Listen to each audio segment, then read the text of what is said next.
तो स्वागत है आप सभी का आज की क्लास में। आज का हमारा टॉपिक है परिमेय संख्या क्या होती है और अपरिमेय संख्या क्या होती है। चलिए जानते हैं इनके बारे में। तो सबसे पहले देखते हैं परिमेय संख्याओं के बारे में कि परिमेय संख्या क्या होती है। तो टॉपिक है हमारा परिमेय संख्याएं। तो देखो, वे संख्याएं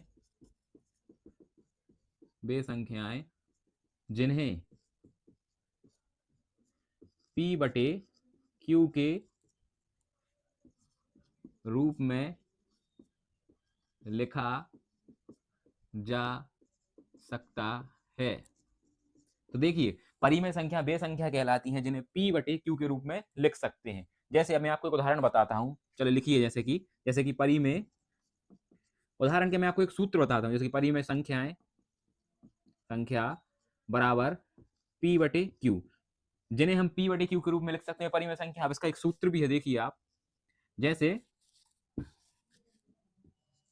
जैसे P Q पूर्णांक होने चाहिए तथा Q नॉट इक्वल टू शून्य। ठीक है, तो ये रहा हमारा सूत्र। P और Q पूर्णांक होने चाहिए तथा Q नॉट इक्वल शून्य। मतलब कि जैसे कि हम उदाहरण के तौर पर देखते हैं, उदाहरण जैसे कि हम लिखते हैं 1/2, है ना, 4/6 या 8/4।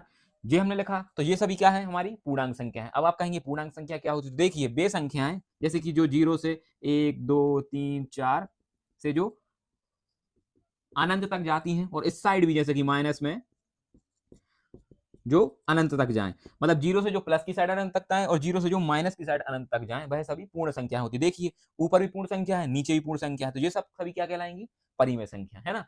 अब परिमेय संख्या ऐसी भी हो सकती है जैसे कि 0/1, लेकिन परिमेय संख्या ऐसी नहीं हो सकती। परिमेय संख्याओं के हर में शून्य नहीं आ सकता। ऊपर शून्य चलेगा पर नीचे शून्य नहीं चलेगा। चाहे आप बटे में कोई भी संख्या लिख दीजिए, 1/2, 2/4, ऐसा मतलब ऐसी कोई भी संख्या लिख दी, पर नीचे शून्य नहीं आना चाहिए। जो नीचे आ जाए तो वो परिमेय संख्या नहीं कहलाएगी, वह अपरिमेय संख्या कहलाएगी। तो आप समझ गए, परिमेय संख्या वे संख्या होती है जिन्हें P बटे Q के रूप में लिख सकते हैं। ठीक है, और इनका एक सूत्र भी होता है, P और Q पूर्णांक होना चाहिए। अगर Q 0 है तो वह परिमेय संख्या नहीं होगी। आप बटे में कोई भी संख्या लिख दीजिए, वह परिमेय संख्या होगी, लेकिन अगर शून्य नीचे आया तो वह परिमेय संख्या नहीं होगी। क्लियर है। और आप देखते हैं हम जैसे कि अपरिमेय, मतलब एक और चीज है, आप ऐसे भी लिख सकते हैं। मान लीजिए कि जैसे कि 1/2 माइनस ऐसे भी, है ना, या 25/26 या 25 माइनस बटे -26। अगर आप ऐसे भी लिखते हैं तो ये सभी भी परिमेय संख्याएं कहलाएंगी। अब हम देखते हैं अपरिमेय संख्या क्या कहलाती है। परिमेय संख्याओं के बारे में आप बहुत अच्छे से समझ गए होंगे कि परिमेय संख्याएं जो P बटे Q के रूप में लिख सकते हैं वह सभी परिमेय संख्याएं, बस नीचे शून्य नहीं आना चाहिए। ये सभी पूर्णांक होनी चाहिए और तभी परिमेय संख्या कहलाएंगी, चाहे वो ऐसी लिखी हो चाहे वो ऐसी लिखी हो। अब हम देखते हैं कि अपरिमेय संख्या क्या होती है। चलिए देखिए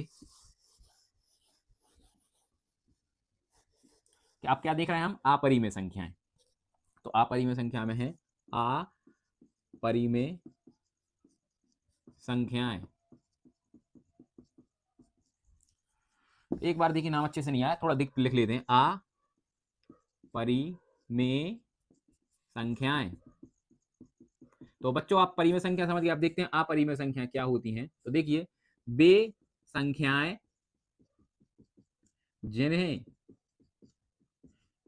P बटे Q के रूप में नहीं लिख सकते हैं। देखो, अपरिमेय संख्या वे संख्या होती हैं जिन्हें हम P बटे Q के रूप में नहीं लिख सकते। जैसे उदाहरण में देख लीजिए आप,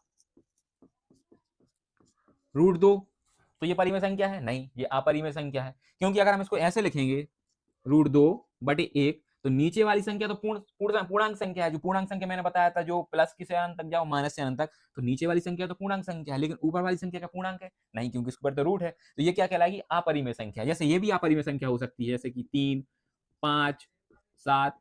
जो अभाज्य संख्याएं होती हैं वह सभी अपरिमेय संख्या होती है, या ऐसी भी हो सकती हैं। देखिए आप, अपरिमेय संख्याएं +2, 3 इस रूप में भी अगर लिखी हो तो ये भी अपरिमेय संख्या है।